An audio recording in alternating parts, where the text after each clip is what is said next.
نحمده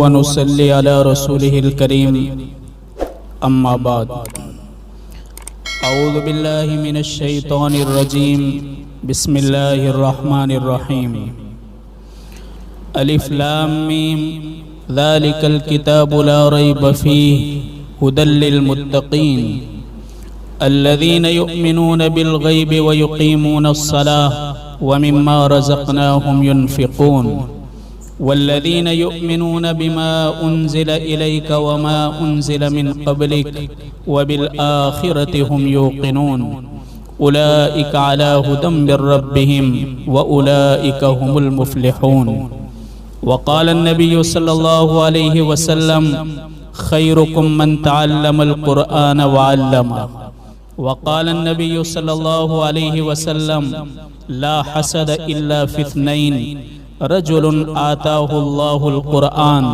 فهو يقوم به آناء الليل وآناء النهار ورجل آتاه الله المال فسلطه على هلكته في الحق أو كما قال رسول الله صلى الله عليه وسلم.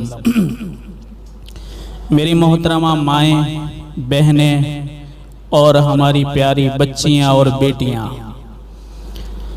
قاری صاحب نے ابھی ایک منظوم کلام پڑھا. اس میں بہت کچھ نصیحتیں بھی کہو یا بہت کچھ مفید باتیں کہو، اگر ہمیں سمجھ میں آئی ہو تو اس میں بہت کچھ سمجھنے کے قابل باتیں ہیں. اللہ تعالیٰ جس کو قرآن کے ختم کرنے اور پورا کرنے کا تحفہ جس کو عطا کرتا ہے، اس کو بہت بڑا انعام دیا جاتا ہے اور اس کو ساری دنیا کی خیر اور بھلائیاں نصیب ہو جاتی ہیں، مقدر ہو جاتی ہیں. جیسے ہماری عورتوں کو کوئی چیز خریدنی ہوتی ہے، پیاز والا اگر محلے میں آتا ہے لاری بھر کر، تو عورتیں اپنے ہاتھ سے چونتی ہیں. اگر کوئی سیب لینے کے لیے جاتا ہے تو سیب کو اپنے ہاتھ سے نکالتا ہے، پھر اس کے بعد ترازو میں رکھتا ہے. اسی طرح ایک باغ کا مالی ہوتا ہے، وہ جب اپنے باغ سے پھول نکالتا ہے تو سارے ہی پھولوں کو نہیں نکالتا، وہ اپنی من پسندیدہ پھولوں کو نکال کر کے چون لیتا ہے. اسی طرح قرآن کی خدمت کے لیے، قرآن کو پڑھنے کے لیے، قرآن کو پڑھانے کے لیے، علم دین کے لیے بھی اللہ تعالیٰ مردوں اور عورتوں کو منتخب کرتا ہے، چنتا ہے کہ یہ میرے قرآن کے قابل ہیں، یہ قرآن پڑھنے کے قابل ہیں، یہ قرآن کی خدمت کے قابل ہیں. جو اللہ تبارک و تعالیٰ کی مشیت میں ہوتا ہے، اللہ کی مرضی میں ہوتا ہے، اللہ ان کو پسند کرتا ہے اور پسند کر کے ان کو قرآن سیکھنے اور سکھانے کا موقع دیتا ہے. تو اللہ کے یہاں اتنے پسندیدہ ہیں کہ ایک روایت میں اللہ کے حبیب نے فرمایا الدنیا کلھا ملعون، دنیا پوری کی پوری ملعون ہے. ملعون کا مطلب اللہ کی رحمت سے دور ہے. الا العالم والمتعلم، مگر علم سیکھنے والا اور سکھانے والا، جو علم کو سیکھے، قرآن کو سیکھے اور قرآن کو سکھائے، جن کی زندگیاں اسی میں پوری ہو جاتی ہیں، ان کی جوانی اسی میں پوری ہو جاتی ہے اور بڑھاپے تک علم دین کو سیکھے اور سکھائے. اللہ کے نزدیک اتنا مقرب بندہ ہوتا ہے کہ اللہ کے فرشتے اس کے لیے اپنے پروں کو پھیلا دیتے ہیں. ہمارے نبی نے فرمایا کہ جو مرد اور عورت علم دین سیکھنے کے لیے اپنے گھر سے نکلے، من خرج لطلب العلم، علم کو طلب کرنے کے لیے، قرآن اور حدیث کو سیکھنے کے لیے اپنے گھر سے نکلے، آپ نے فرمایا فَهُوَ فِي سَبِيلِ اللَّهِ حَتَّى يَرْجِعَ، وہ اللہ کے راستے میں ہیں جب تک کہ وہ اپنے گھر واپس نہ آئے. ایک لڑکا اور ایک لڑکی اپنے گھر سے نکلتے ہیں علم کے خاطر، سیکھنے کے خاطر، علم سکھانے کے خاطر. آپ نے فرمایا جیسے ہی انہوں نے اپنا دروازہ چھوڑا یہ اللہ کے راستے میں کہاں تک؟ حتی یرجع، علم حاصل کر کے اپنے گھر لوٹ آئے، وہاں تک اللہ کے راستے میں ہیں۔ اور اللہ تعالیٰ قرآن میں تو یہاں تک فرماتے ہیں من یخرج من بیتہ مہاجرا الی اللہ ورسولہ ثم یدرکہ الموت فقد وقع اجرہ علی اللہ۔ علم حاصل کرنے کے دوران میں اگر کسی کا انتقال ہو جائے طالب علمی کے زمانے میں اور اللہ کے کلمہ کو بلند کرنے کے خاطر اللہ کی راہ میں اس کا انتقال ہو جائے، اللہ فرماتے ہیں کہ اس کا اجر اور ثواب ہمارے ذمہ ہے، اس کو کیا دینا ہے، کتنا دینا ہے جنت میں اللہ بہتر جانتے ہیں۔ تو میری ماں اور بہنیں اور ہماری پیاری بچیاں بڑی خوش قسمت ہیں، بڑی خوش نصیب ہیں کہ ایسے گئے گزرے دور کے اندر اللہ نے ان کو قرآن سیکھنے کے لیے منتخب کیا ہے۔ کتنا خراب زمانہ ہے، زمانے کو تو ہم خراب نہیں کہہ سکتے، زمانہ اللہ تعالیٰ پھیرتا ہے۔ اللہ خود فرماتے ہیں کہ انا الدہر، زمانہ میں ہی چلاتا ہوں، لیکن ماحول اتنا گندا ہے کہ نئے نئے واقعات ہم سنتے ہیں اور نئے نئے فتنے ہم سنتے ہیں اور نئی نئی ایسی باتیں سنتے ہیں جو ہمارے نبی نے 1400 سال پہلے بیان فرمائی تھی۔ آپ نے جو پیشن گویا امت کو دی تھی وہ پیشن گویاں ہر نئے دن میں ہم نئی دیکھتے ہیں اور نئی بات سنتے ہیں۔ گھروں کے اندر بددینی آ رہی ہیں، جو حیا اور شرم کی چادر اللہ نے ایک ایمان والی عورت کو پہنائی تھی وہ چادریں اتر رہی ہیں اور اتنی آوارگی ہیں، چاہے پھر گلی میں ہو، چاہے محلے میں ہو، چاہے سرے بازار ہو، ہر جگہ پر بے حیائی اور بے شرمی رینگ رہی ہیں۔ ایسے ماحول کے اندر اگر ہماری بیٹیاں اپنی حفاظت کرتے ہوئے اور اپنی عزت کو بچاتے ہوئے اور اپنی زندگی کو پاک دامن رکھتے ہوئے علم دین حاصل کریں تو میری ماں اور بہنیں، ایسی بیٹیاں آج کے زمانے کی رابعہ بصریہ جیسی ہوں گی۔ ایسے گئے گزرے دور کے اندر اگر وہ اپنے آپ کو بچاتی ہیں، شرم و حیا کا لباس پہنا ہے، اخلاق بہترین ہیں، زبان پاک صاف ہیں، تو یہ آج کے دور کی رابعہ بصریہ ہے کہ جن کا تذکرہ ہم کتابوں کے اندر پڑھتے ہیں اور جن کا نام ہم بیانوں کے اندر سنتے ہیں۔ جو رابعہ بصریہ ایک جنتی عورت تھی اور دنیا والی عورتوں کو ایک زندگی بتا کر چلی گئی، ایسی ہی نقل کرنے والی ہماری بیٹیاں ہوں گی اگر وہ ایسے دور کے اندر پڑھ لے گی۔ ایک ہمارا زمانہ تھا کہ اس زمانے میں ہماری نوجوان بیٹیاں قرآن مقدس کی مفسرہ ہوتی تھی، تفسیر کرنے والی ہوتی تھی۔ ایک زمانے میں اس امت کی نوجوان بیٹیاں حدیث پڑھانے والی ہوتی تھی۔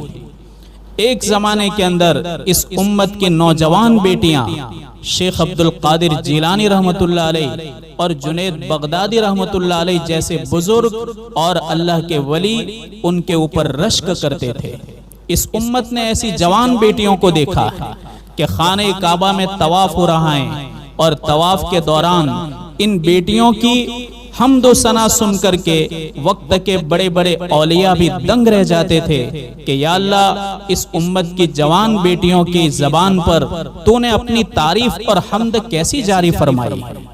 ایک تو زمانہ ہم نے یہ بھی دیکھا ہے اہل اسلام میں، ہمارے زمانے کے بہت بڑے بزرگ مفتی اعظم جو بہت بڑے عالم اور بہت بڑے مفتی ہیں، مفتی تقی عثمانی جو پاکستان میں آج ان کا بہت بڑا ادارہ ہے، بہت بڑا مدرسہ ہے، یہ فرماتے ہیں کہ میں ایک مرتبہ عراق گیا۔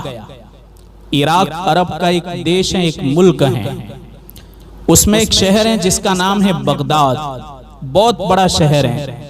ایک زمانے کے اندر علم کا مرکز، پوری دنیا کے اندر سب سے زیادہ علم کا اگر چرچا تھا، قرآن، حدیث اور مسائل، فتویٰ، اور جہاں کی بیٹیاں حدیث کی پوری کتابیں زبانی یاد کر لیتی تھی، اور جس عراق کی جوان بیٹیاں قرآن پاک کو اتنا مضبوط اور پکا یاد کرتی تھی کہ 2 رکعت کے اندر پورا مکمل قرآن پڑھ لیتی تھی. 2 رکعت کے اندر، ایک رکعت میں 15 پارے، دوسری رکعت میں 15 پارے. عشاء کے بعد کھڑی ہو جاتی اور فجر تک میں ان کا قرآن مکمل ہو جاتا تھا. ایسی لڑکیاں عراق نے دیکھی ہیں. اور ایسی جوان بیٹیاں کہ جو کسی مسئلے کے اوپر بڑے سے بڑے عالم سے بحث کر لیتی تھی کہ اس مسئلے میں تم یہ کہہ رہے ہو، ہم یہ کہہ رہے ہیں. ایسی جوان بیٹیاں عراق نے دیکھی ہیں. بلکہ ہمارے بزرگان دین فرماتے ہیں پوری دنیا کے اندر اگر علم کی نہریں جاری ہوئی اور علم کے دریا بہے تو سب کے سب بغداد سے. تو حضرت مفتی تقی صاحب دامت برکاتہم فرماتے ہیں کہ میں عراق گیا تاکہ میں دیکھوں کہ پرانے زمانے کے کتنے مدرسے عراق کے اندر ابھی آباد ہیں. اور وہاں بڑے بڑے اہل اللہ تھے جہاں شیخ عبد القادر جیلانی نے علم حاصل کیا، جنید بغدادی جیسے، حجت الاسلام امام غزالی رحمۃ اللہ علیہ جیسے لوگ آئے اور انہوں نے بغداد شہر کے اندر علم حاصل کیا. فرماتے ہیں کہ میں نے بغداد پہنچنے کے بعد تحقیق کی کہ مجھے ایسے مدارس بتاؤ جو پرانے زمانے میں تھے اور اس امت کی جوان بیٹیاں جہاں سے تفسیر اور حدیث کو سیکھ کر کے نکلتی تھی اور امت کے لیے بہترین نمونہ بنتی تھی. اور امت کے وہ نوجوان کہ جو دنیا میں انقلاب برپا کر دیتے تھے، ایسے نوجوان بیٹے یہاں سے پیدا ہوتے تھے. وہ مدارس اور مدرسے مجھ کو دیکھنے ہیں. حضرت فرماتے ہیں کہ میں نے بہت تحقیق کی تو مجھے ایک بھی مدرسہ نہیں ملا، بلکہ لوگوں نے کہا کہ جو پرانے زمانے میں مدرسے تھے جہاں سے اس امت کے نوجوان بیٹے وقت کے ولی بن کر نکلتے تھے اور جوان بیٹیاں وقت کی ولیہ بن کر نکلتی تھی، وہ سارے مدرسے کالج بن گئے یا تو یونیورسٹی بن گئی. ایک زمانے میں یہاں سے اللہ والے پیدا ہوتے تھے، آج یونیورسٹی بن گئی یا تو پھر کالج بن گئی. حضرت تقی عثمانی صاحب فرماتے ہیں کہ مجھے تو بہت رنج ہوا، بہت غم ہوا، لیکن پھر بھی میں نے دل کے اندر سوچا کہ لاؤ وہ مدرسے نہیں تو کم سے کم میں وہاں جو پڑھانے والے ہیں ان کی تو ملاقات کروں. تو میں ایک مدرسہ 2 3 4 سب جگہ گیا. میں کیا دیکھتا ہوں کہ وہاں پڑھانے والے لوگ کیسے ہیں. ایک کے چہرے پر بھی داڑھی نہیں ہے، ایک کے چہرے پر سنت نہیں، ان کا لباس شرعی نہیں، وہی ٹائی پہنی ہوئی ہیں، بوٹ پہنے ہوئے ہیں اور جینس پینٹ پہنی ہوئی ہیں. جیسے آج یورپ کے اندر اور انگریز جو اپنی کالجوں اور یونیورسٹیوں کے اندر جو شکل بناتے ہیں، ایسی شکل کے اندر وہاں کے مدرس تھے. حضرت فرماتے مجھے رونا آ گیا کہ یا اللہ، جس عراق اور جس بغداد نے پوری دنیا کو علم کی پیاس بجھا کر کے سیراب کر دیا، آج بغداد اور عراق کی حالت کیسی ہو گئی. بہت میں نے تلاش کیا کہ کوئی ایسے بزرگ کی ملاقات ہو جائے جو پرانے زمانے کے ہوں. تو تحقیق کرتے کرتے ایک آدمی نے بتایا کہ یہاں شیخ عبد القادر جیلانی کا جو مزار ہے، اس مزار کے پاس ایک مسجد ہے. اس مسجد کے اندر ایک بہت بڑے عالم ہیں، اگر آپ کو ملاقات کرنی ہو تو آپ ان سے کر سکتے ہیں. حضرت فرماتے ہیں کہ ہم وہاں گئے، شیخ عبد القادر جیلانی کے مزار پر گئے. وہاں قریب میں ایک مسجد تھی، مسجد کے اندر ایک اللہ والے بزرگ تھے، ان کی ملاقات کے لیے ہم مسجد میں گئے. تو ان کی ملاقات کی تو ہم کو ایسا لگا کہ ہم جنت کے اندر آ گئے. ان کا چہرہ دیکھا، اللہ نے ان کے چہرے پر نورانیت رکھی تھی، اللہ نے ان کی زبان پر علم حکمت کی باتیں جاری فرمائی تھی. ملاقات کی تو ہم کو پوچھا کہاں سے آئے، تو ہم نے کہا کہ ہم پاکستان سے آئے ہیں. پھر پوچھا کہ آپ جہاں پڑھتے اور پڑھاتے ہو وہاں کیا پڑھایا جاتا ہے.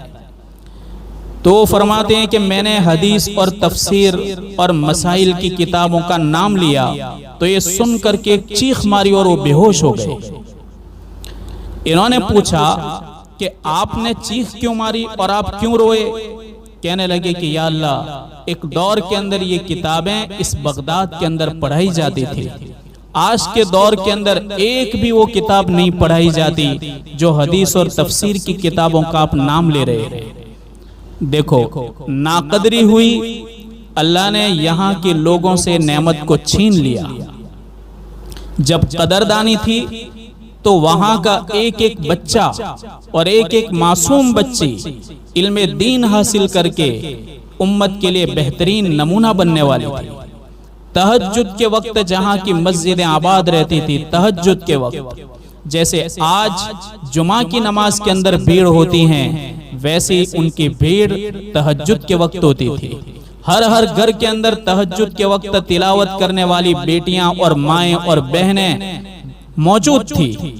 ایسے ماحول سے اللہ نے مدرسوں کو چھین لیا، ماحول کو چھین لیا، ناقدری ہوئی، انہوں نے اللہ کے کلام کو پس پشت ڈال دیا، اعراض کیا، اللہ ناراض ہو گیا تو اللہ نے اتنی بڑی مقدس دولت کو ان کے ہاتھ سے چھین لیا۔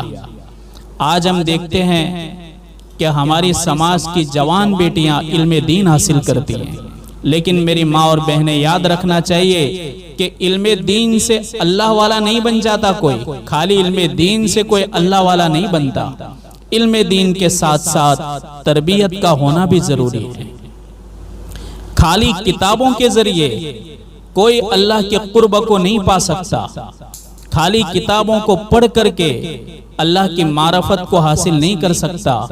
معرفت علم دین کے ذریعے ہم کو صحیح راستہ ملے گا، علم دین کے ذریعے اللہ تعالیٰ اپنی معرفت یقیناً پیدا کرے گا۔ لیکن میری ماں اور بہنیں، تربیت کا ہونا بھی بہت ضروری ہے۔ آج ہمارے گھروں کے اندر چھوٹی چھوٹی باتوں پر جھگڑے ہوتے ہیں۔ پھول جیسی بچیاں، پھول جیسی، حور جیسی جوان بیٹیاں، ابھی نکاح ہوا، جھگڑا ہوا، ماں کے گھر چلی جاتی ہیں، اور چھوٹی چھوٹی باتوں پر طلاقیں ہوتی ہیں، چھوٹی چھوٹی باتوں پر دونوں خاندان آپس میں لڑ بھڑتے ہیں۔ کیوں ہوتا ہے؟ نہ لڑکا اپنی بیوی کا کچھ برداشت کرتا ہے، نہ لڑکی برداشت کرتی ہے۔ کیوں؟ تربیت ہوئی ہی نہیں، تربیت میں کمی نہیں رہ گئی، تربیت ہوئی ہی نہیں ہے۔ تربیت اگر ہو تو میری ماں اور بہنیں اس گھر کے اندر چاہے جھونپڑا کیوں نہ ہو، ان کو کھانے کے لیے کچھ میسر نہ ہو، خشک روٹی کے ٹکڑے کھا لیتے ہوں، لیکن وہ گھر جنت کا بہترین نمونہ بن جائے گا۔ اور اگر دنیا کی ہر چیز موجود ہے، ہر قسم کے اسباب اور عیش کی چیزیں ہیں، لیکن ان کی تربیت نہیں ہوئی تو میری ماں اور بہنیں، آج کتنی ایسی مستورات ہماری ماں اور بہنیں ہیں جو اپنے سروں کو پیٹ رہی ہیں۔ کیوں؟ اس لیے کہ ان کے گھر کے اندر چھوٹی چھوٹی باتوں پر بڑے بڑے جھگڑے ہو جاتے ہیں، چھوٹی چھوٹی باتوں کے اوپر روٹھ جاتے ہیں، ان کا گھر سب کچھ ہونے کے باوجود جہنم بن جاتا ہے۔ اس لیے تربیت کا ہونا بہت ضروری ہے۔ ایک استاد کی ذمہ داری ہے کہ اپنے طالب علم کو بہترین علم سکھائے اور بہترین تربیت کرے۔ گھر کے اندر رہنے کے اخلاق سکھائیں، بڑوں کے ساتھ رہنے کے اخلاق سکھائیں، ماں اور بہنوں اور اپنی بڑی بہنوں کے ساتھ اور اپنی چھوٹی بہنوں کے ساتھ، ابا کے ساتھ اور محلے کی بڑی عورتوں کے ساتھ کس تہذیب سے رہنا چاہیے وہ سکھانا پڑے گا۔ ان کو بہترین تعلیم دینی پڑے گی۔ اور طلباء اور طالبات کے لیے بھی ضروری ہے کہ اپنے استاد اور اپنی استانی کی دل کے اندر عظمت رکھیں۔ عظمت کے ساتھ جو علم حاصل ہوگا وہ زندگی کو بدل دے گا۔ اور اگر دل میں عظمت نہیں، ویسے ہی اگر تم نے علم حاصل کیا تو ایک رسم ہے، رسم، یہ رسم تو یہود نصارہ بھی علم حاصل کرتے۔ آج بھی امریکہ اور یورپ کے اندر یونیورسٹی کے اندر قرآن پڑھایا جاتا ہے، یونیورسٹیوں کے اندر حدیث پڑھائی جاتی ہے، لیکن یونیورسٹی کے اندر قرآن اور حدیث پڑھنے والے طلباء اور طالبات اللہ کو نہیں پہچان سکتے۔ انہوں نے اللہ کی معرفت حاصل نہیں کی، اس لیے کہ نرا کورا علم حاصل کیا اور تربیت حاصل نہیں کی۔ ان کے دلوں کے اندر اساتذہ کی عظمت نہیں، ان کے دلوں کے اندر ماں باپ کی عظمت نہیں۔ میری ماں اور بہنیں اور میری پیاری طالبات بچیاں، ہمارے لیے ضروری ہیں کہ ہم اپنے استاذ محترم کی عزت کریں۔ امام ابو حنیفہ رحمۃ اللہ علیہ کتنے بڑے امام گزرے ہیں اور کتنے بڑے اونچے، امت کے اندر ان کا جو درجہ ہے کسی کا درجہ نہیں۔ اللہ نے ان کو وہ ذہن عطا فرمایا تھا اور اللہ نے ان کو مقام اور مرتبہ عطا فرمایا تھا، ایسا مرتبہ کسی کا نہیں جو اللہ نے ان کو عطا فرمایا تھا۔ لیکن ایک بھنگی، ہم جن کو بھنگی کہتے ہیں، کہ وہ بیچارہ صفائی کرتا ہے، محلے کے اندر ہم دیکھتے ہیں کہ وہ نالی کو بھی صاف کر دیتا ہے، محلے میں کوڑا کرکٹ ہوتا ہے، اور جو گندگی ہم صاف نہ کریں وہ بیچارے خوشی سے کر لیتے ہیں۔ ہمارے امام صاحب ایک بھنگی کی بڑی عزت کرتے تھے، اتنی عزت کرتے تھے کہ یہاں تک کہ اس کے بچے راستے میں مل جاتے تو حضرت امام ابو حنیفہ اس بھنگی کے بچوں کے اکرام میں آپ کھڑے ہو جاتے تھے۔ تو بڑے بڑے علماء نے کہا کہ لوگ تو آپ کی عزت کرتے ہیں، لوگ آپ کو دیکھ کر کے ہاتھ باندھ دیتے ہیں، لوگ آپ کو دیکھ کر نظریں جھکا دیتے ہیں، اور عورتیں آپ کو دیکھ کر کے راستہ بدل دیتی ہیں، آپ کا اتنا اونچا مقام ہے، اور آپ ایک غیر مسلم، اور وہ بھی بھنگی ہیں، غیر مسلم ہیں، اور اس کی تو عزت کرتے ہیں برابر ہیں، لیکن اس کے چھوٹے چھوٹے بچوں کی بھی عزت کرتے ہیں کہ جب آتے ہیں تو آپ وقار اور عزت سے کھڑے ہو جاتے ہیں۔ آپ نے فرمایا کہ ہاں، میں میرے استاد کے بچوں کی عزت کرتا ہوں۔ حالانکہ وہ کیسا استاد، ایک مسئلہ تھا جو امام صاحب کو ایک جانوروں کے بارے میں ایک بات پوچھنی تھی، تو آپ نے جانور کے بارے میں اس بھنگی سے پوچھا، تو اس بھنگی نے خالی جواب دیا جیسے آج ہم بڑے بوڑھوں سے پوچھتے ہیں تو ان کو ایک تجربہ ہوتا ہے، ان کو تو اتنا تجربہ ہوتا ہے کس مہینے میں بارش زیادہ ہوتی ہیں، کب زیادہ ہوتی ہیں، کب نہیں ہوتی۔ ایسے تجربات بوڑھی عورتوں کو بھی ہوتے ہیں، بوڑھے مردوں کو بھی ہوتے ہیں۔ ایسے ایک تجربہ والی خالی بات پوچھی تھی اور وہ اس نے اپنا تجربہ بتایا تھا، اتنے میں امام صاحب نے اس کو اپنا استاد مانا، استاد مان کر کے اس کی تو عزت دور کی بات ہے، اس کے بچوں کی بھی عزت کرتے تھے۔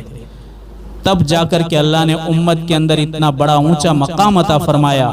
میری ماں اور بہنیں، عظمت کی نگاہوں سے جو کچھ حاصل ہوگا وہ خالی پڑھنے سے حاصل نہیں ہوگا، اور اللہ تعالیٰ عزت کی وجہ سے ہمارے بزرگان دین آج ان کو دنیا سے رخصت ہوئے کئی سو سال ہو گئے، لیکن آج ان کے نام زندہ ہے۔ کیوں؟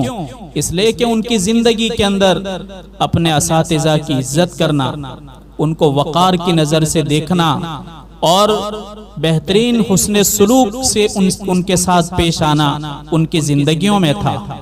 تو ہم ایک معلمہ کی ذمہ داری ہے کہ وہ علم بھی سکھائیں، تربیت بھی کریں، اور طالبات کی ذمہ داری ہے کہ وہ جو کچھ سکھائیں امانت داری کے ساتھ اس کو حاصل کریں، اور یہ ہم کو جنت تک پہنچانے والا کام کر رہی ہیں تو ان کا احترام کریں۔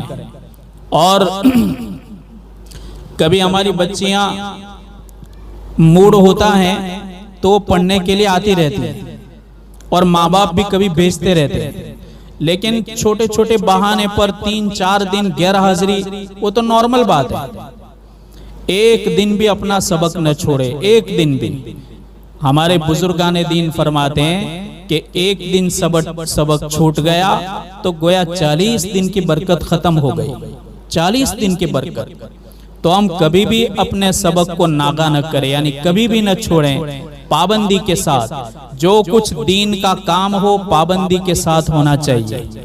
دعاؤں کا اہتمام کریں، طالب علم کے لیے اور طالبہ کے لیے ضروری ہیں کہ دعاؤں کا اہتمام کریں، ہر دن دعا کرنی چاہیے، خاص کر مغرب سے پہلے، عصر اور مغرب کے بیچ میں تسبیحات کی پابندی، اس کے بعد پھر دعاؤں کا معمول ہونا چاہیے، ہر دن دعا کرنی چاہیے۔ اور میں تو اکثر ہمارے یہاں جو طالبات پڑھتی ہیں ان کو کہتا رہتا ہوں کہ دیکھو یہ تمہارا زمانہ بہت قیمتی ہے، یہ زمانہ گزر جائے گا، گزرنے کے بعد دوبارہ کبھی واپس نہیں آئے گا۔ اس زمانے کے اندر اپنی خود کی اہمیت سمجھ کر کے اپنی تربیت کر لی، اللہ تعالیٰ موت تک کبھی دکھی نہیں کرے گا، اور مرنے کے بعد بھی اللہ تعالیٰ آخرت کے دن بھی دکھی نہیں کرے گا اگر اپنی تربیت کر لی۔ اور دعاؤں کا اہتمام اتنا کرنا چاہیے کہ طالب علم تو اللہ تعالیٰ کو رو کر منا لیتا ہے، طالب علم تو اللہ کا مہمان ہوتا ہے، اور جو پڑھنے والی طالبات ہیں وہ اللہ کی مہمان ہوتی ہیں، اور مہمان جب میزبان کے دروازے پر جاتا ہے تو میزبان ان کو ناراض نہیں کرتا، میزبان اپنی وسعت کے مطابق اور طاقت کے مطابق جتنا بھی ہو سکتا ہے اپنے مہمان کے لیے کر گزرتا ہے، اور جتنی بھی عزت ہو سکے کر دیتا ہے، اپنی وسعت کے مطابق اس کو جو کچھ سہولت دینی پڑتی ہے وہ دے دیتا ہے، اس کو ناراض نہیں کیا جاتا۔ تو میری بچیوں اور میری ماں اور بہنوں، پڑھنے کے زمانے میں جو طالب علمی کا زمانہ ہے اس میں جو کچھ دعائیں مانگی جاتی ہیں وہ ساری دعائیں اسٹاک ہوتی ہیں، وقت پر ہر چیز ملتی ہیں، وقت پر ہر چیز اللہ دیتا ہے۔ ابھی مانگ کر کے ہم اپنی دعاؤں کو اللہ کے دربار میں پیش کر دیں، پھر جیسے جیسے زمانہ آئے گا اللہ تبارک و تعالی ابھی کا مانگا ہوا تمہیں ہر موقع پر عطا کرے گا۔ تو دعاؤں کی خاص تاکید، اور ساتھ میں پاکیزگی، طہارت، اپنے بدن کی صفائی، کپڑوں کی صفائی، اور خاص کر کے قرآن کی عظمت اور اپنی معلمہ کی عظمت اور نماز کی پابندی۔ عورتوں کے اندر ایک بات دیکھی جاتی ہے کہ روزہ رکھنے کو کہاں جائے تو رکھ لیتی، یہاں تک کہ بعض عورتیں محرم، شعبان، رجب سب روزے رکھتی ہیں، لیکن انہی روزوں کو کرنے کے بعد ان کو نماز پڑھنا مشکل ہوتا ہے، حالانکہ نماز یہ سب سے بڑا فریضہ ہے کہ قیامت کے دن سب سے پہلی پوچھ اللہ تعالیٰ نماز کے بارے میں کرے گا۔ اس لیے نمازوں کی خوب پابندی کریں، دعاؤں کا اہتمام کریں۔ اللہ تبارک و تعالیٰ ہدایت دینے پر آتا ہے تو اللہ تعالیٰ ذوق شوق والوں کو ہدایت دیتا ہے۔ آپ نے نام سنا ہوگا ازواج مطہرات میں سے حضرت صفیہ کا، یہ یہودیہ تھی، یہودی خاندان سے، ان کا باپ حویی بن اخطب یہودیوں کا قبیلہ بنو نذیر کا سردار ہے، بہت بڑا سردار، اور حضرت صفیہ بھی قبیلہ بنو نذیر سے تعلق رکھتی ہیں، اور ان کا جو شوہر تھا کنانا وہ بھی بہت بڑا سردار، باپ بھی سردار، شوہر بھی سردار۔ جب لڑائی ہوئی خیبر کے موقع پر، اللہ تعالیٰ نے خیبر کے قلعہ کو فتح کیا، اس کے بعد پھر حضرت صفیہ جتنے بھی یہود کے نوجوان تھے اور کتنی عورتیں تھیں وہ سب کے سب قیدی ہو گئی۔ حضرت صفیہ رضی اللہ تعالی عنہا، ان کی عظمت زیادہ تھی یہودیوں کے اندر، اس لیے عظمت تھی کہ ایک تو ان کا باپ سردار ہے حویی، اور ان کا شوہر کنانا بھی بہت بڑا سردار ہے، لوگ ان کو عزت کی نظروں سے دیکھتے تھے۔ صحابہ کیا کہنے لگے، یا رسول اللہ صلی اللہ علیہ وسلم، یہ صفیہ سردار کی بیٹی اور سردار کی بیوی ہیں، ہمارے لیے ضروری ہے کہ یہ عزت اور وقار والی عورت ہیں تو ہم اس کے احترام کو باقی رکھیں۔ اللہ کے حبیب نے کیا فرمایا، صفیہ تمہاری مرضی کی بات ہے، چاہے تم اپنے دین پر قائم رہو، یہودیت پر قائم رہو، اور اگر تم چاہو تو اللہ اور اس کے رسول پر ایمان لے آؤ۔ ہمارے نبی کے اخلاق دیکھے، صحابہ کے اخلاق دیکھے، تو حضرت صفیہ کہنے لگی، یا رسول اللہ آپ کی زندگی اور آپ کے اخلاق کو دیکھ کر اب کچھ باقی نہیں رہتا، میں تو پڑھتی ہوں اشہد ان لا الہ الا اللہ وانک رسول اللہ، آپ اللہ کے رسول ہیں اور اللہ کے سوا کوئی معبود نہیں۔ حضرت صفیہ کو اللہ تعالیٰ نے ایمان کی دولت عطا فرمائی، اور اللہ کے حبیب نے ان سے فرمایا کہ صفیہ اگر تم چاہو تو ہم تمہیں آزاد کر دیں، اور اگر تم چاہو تو یہاں رہ سکتی ہو۔ وہ کہنے لگی یا رسول اللہ میرے لیے عزت اور عظمت اس سے بڑھ کر کیا ہوگی کہ آپ جیسا سید الاولین والآخرین اور خاتم الانبیاء، آپ جیسا اتنا بڑا عظیم نبی میرے ساتھ نکاح کر لے تو میرے لیے تو اور ترقی ہو جائے گی۔ مجھ کو یہ پڑی نہیں کہ میرا باپ کوئی بڑا سردار ہے اور میرا شوہر کنانا وہ مارا گیا تھا، کنانا ایک جنگ کے اندر مارا گیا، بہت مکار آدمی تھا، اللہ نے اس کا خاتمہ کر دیا۔ تو حضرت صفیہ کہنے لگی یا رسول اللہ اگر آپ مجھ سے نکاح کر لیں تو مجھے اتنی بڑی عزت عطا ہو جائے گی کہ میں ازواج مطہرات کے اندر شامل ہو جاؤں گی اور میں امت کی ماں بن جاؤں گی۔ اللہ کے حبیب نے ان کی عزت اور وقار کو باقی رکھا، اللہ کے حبیب نے ان سے نکاح کیا، ازواج مطہرات میں سے ہو گئی۔ ایک یہودیہ عورت اللہ کے حبیب سے محبت رکھی، آپ کے لائے ہوئے دین کو قبول کیا، اللہ نے اتنی عظیم عظمت عطا فرمائی کہ ہم سب کی ماں بن گئی، قیامت تک کی آنے والی نسلوں کی ماں بن گئی۔ تو میری ماں اور بہنیں اور میری طالبات بچیاں، ہم بھی اگر اس کی عظمت رکھیں گی، دل کے اندر اہمیت رکھیں گی، اللہ تبارک و تعالی ہمیں بھی عزتوں کا مقام عطا فرمائے گا۔ یہ زندگی اللہ کی امانت ہے، جوانی اللہ کی امانت ہے، ہم اس کو اپنی مرضی سے نہیں چلا سکتے۔ بنانے والے نے ہمارے حوالے نہیں کیا، بنانے والے نے ہم کو بنایا اور بنانے کے بعد زندگی گزارنے کا طریقہ بتلایا، اپنے آپ کو دنیا میں کیسے زندگی گزارنی بہترین نمونہ دیا۔ حضرت عائشہ رضی اللہ تعالی عنہا کی زندگی، حضرت فاطمہ کی زندگی، ازواج مطہرات کی زندگی ہمارے سامنے ہے۔ یہ زندگی ہمارے سامنے لائی گئی تاکہ امت کی بیٹیاں ان کی زندگی کو دیکھیں، ان کی زندگی کو سنیں اور ان کی زندگیوں کو دیکھ کر کے اپنی زندگی کے اندر ان کی باتوں کو اپنائیں اور ان کے نقش قدم پر چلیں۔ تو ہمارے لیے تو کتنی خوش قسمتی ہیں کہ اللہ تعالیٰ نے ایسا انتظام فرمایا کہ اگر ہم قرآن پڑھیں گی اور ہم حدیث پڑھیں گی تو ان کی زندگی ہمارے سامنے آئیں گی، تو ہم ذوق شوق سے پڑھیں اور پابندی کے ساتھ پڑھیں۔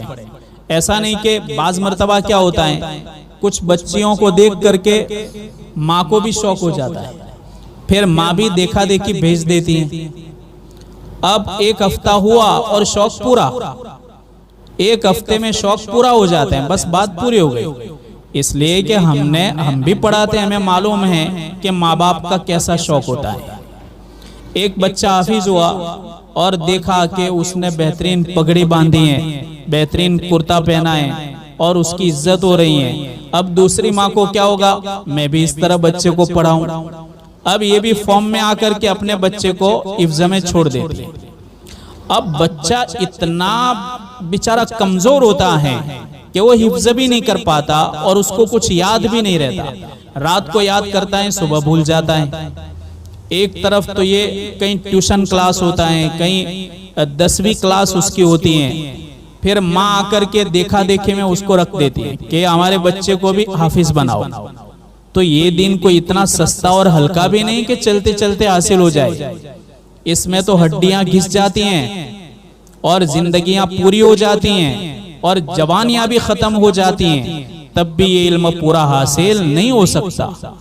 یہ اتنا ہلکا اور سستا دین بھی نہیں، اتنا آسان بھی علم نہیں کہ ہم سب کچھ کرواتے ہوئے ہمارے بچے کو کہیں حافظ بنا دے اور عالم بنا دے، اتنا آسان نہیں ہے۔ پھر ہمارا بچہ ہر جگہ پر کمزور پڑتا ہے، حفظ میں بھی کمزور ہوتا ہے، اسکول میں بھی کمزور ہوتا ہے، ٹیوشن کلاس کرتا ہے لیکن پھر بھی وہ فیل ہو جاتا ہے۔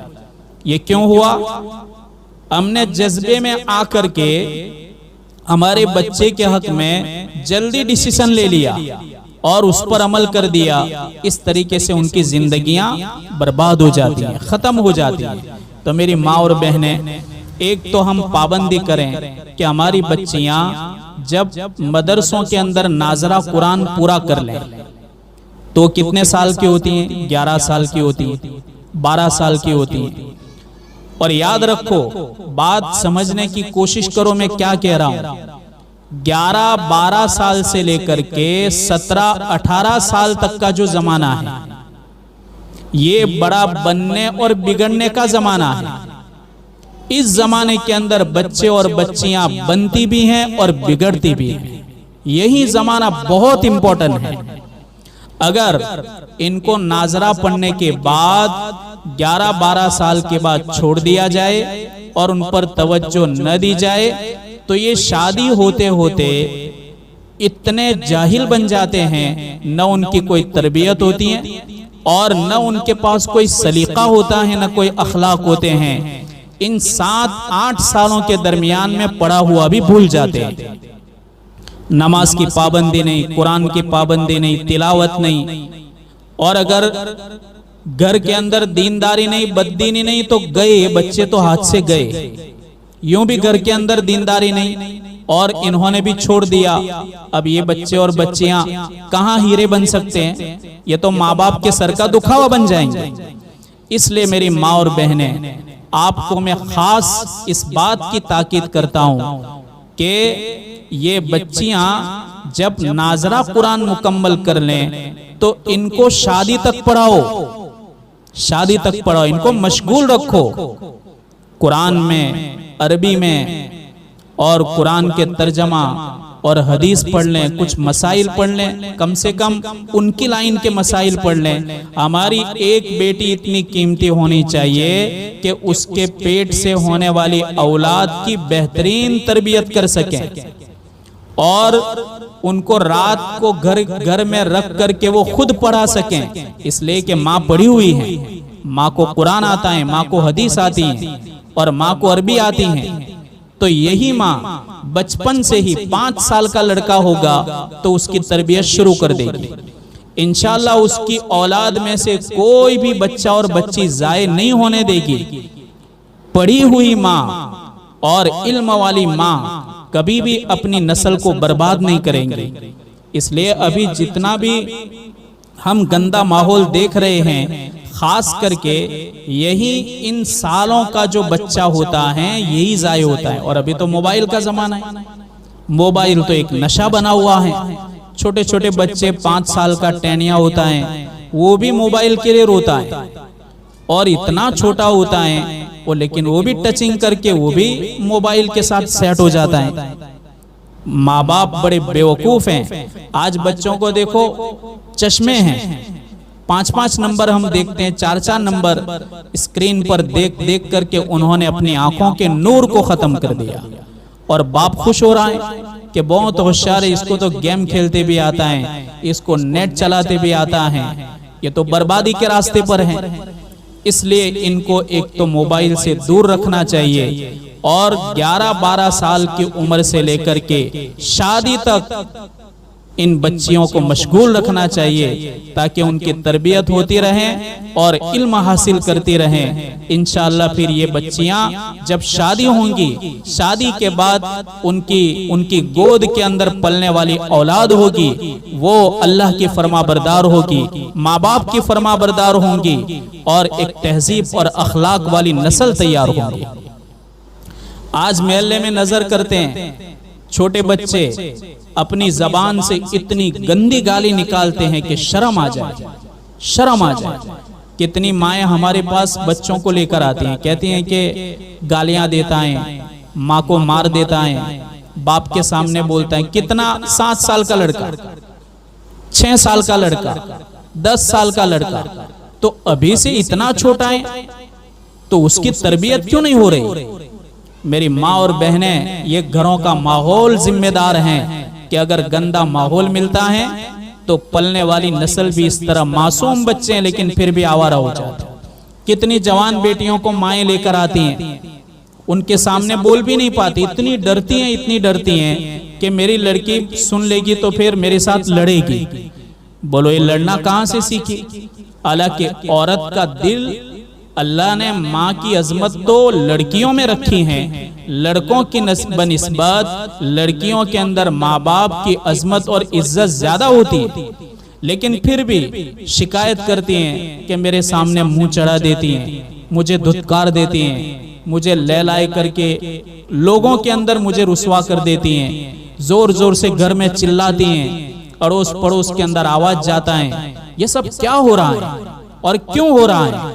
میری ماں اور بہنیں، نسلیں ختم ہو رہی ہیں، نسلیں ختم ہو رہی ہیں۔ ایک زمانے کے اندر جو آپ نے دیکھا ہے، بڑی بڑی عورتوں نے دیکھا ہے کہ ہماری بچیاں اتنی شرمیلی ہوتی تھی، اتنی شرمیلی ہوتی تھی کہ یہ رشتہ بولنا بھی پسند نہیں کرتے تھے۔ رشتہ بولنا بھی ان کو لگتا تھا کہ بڑی بے حیائی اور بے شرمی کی بات ہے، اور آج تو وٹ سے کہتی ہیں ماں کو کہ یہ نہیں اور یہ نہیں اور یہ۔ اتنی بے شرمی، اتنی بے حیائی کہ ماں کو ڈانٹ دے کسی کے سامنے، ماں کو جھڑک دے۔ ایک لڑکی ہو کر، لڑکا ہو تو چلو کہیں گے کہ بازار کا ماحول لے کر آیا، محلے کے گندے لڑکوں کا ماحول لے کر آیا، اس کا تو مان لیں گے، لیکن گھر میں رہنے والی لڑکی جو باہر نہ نکلے اور پھر ماں کے سامنے بدتمیزی کرے، میری ماں اور بہنیں، یہ تو قیامت کو نزدیک لانے والی چیز ہے۔ اللہ کے حبیب نے فرمایا کہ قیامت اس وقت تک نہیں آ سکتی جب تک کہ جوان بیٹیاں اپنی ماں کو بے عزت نہ کریں، ذلیل نہ کریں، اور ان کے سامنے بلند آواز سے نہ بولیں، وہاں تک قیامت نہیں آ سکتی۔ تو یہ تو دجالی زمانے میں جو فتنے آنے والے ہیں، ایسے فتنے کھڑے ہوتے ہیں۔ تو اس لیے میں خاص تاکید کرتا ہوں کہ ہر ماں اپنی بچی کو ضائع ہونے سے بچائے۔ انشاءاللہ شادی تک ان کو مشغول رکھیں گی تو وہ اتنے زمانے کے اندر بہت کچھ علم حاصل کریں گی، کم سے کم کچھ نہ صحیح تو اتنا تو ضرور حاصل کریں گی کہ مجھے پرائے گھر جانا ہے، مجھے وہاں کس طرح رہنا ہے، اگر میری آنے والی اولاد ہیں تو مجھے ان کی تربیت کیسے کرنی ہے، اور مجھے ان کو بہترین اخلاق کیسے سکھانے، کم سے کم اتنا علم تو ضرور حاصل کریں گے۔ اس لیے اس کا خاص خیال کرنا چاہیے، اور ساتھ ساتھ میں ماں کی دعا بہت رنگ لاتی ہے اپنے بچوں کے لیے۔ مائیں بھی اپنے وقت کو فارغ کریں، کسی نہ کسی وقت نماز کے بعد دعائیں کریں۔ ماں کی آواز اور ماں کی دعا ایسی ہوتی ہیں کہ اپنے بچوں کے لیے جب ماں ہاتھ اٹھاتی ہیں، اللہ تبارک و تعالیٰ ان کے ہاتھ کو خالی نہیں کرتا، اور اللہ ان کی دعاؤں کو رد نہیں کرتا۔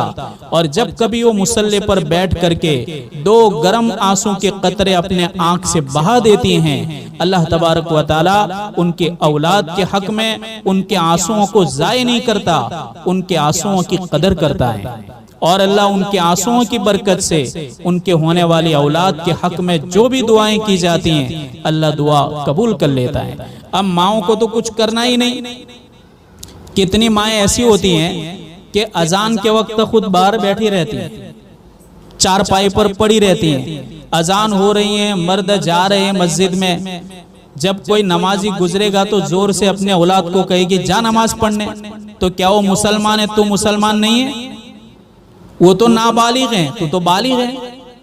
اس کو اتنی توفیق نہیں کہ میں پہلے خود اٹھ جاؤں اور گھر میں جاؤں اور نماز پڑھوں۔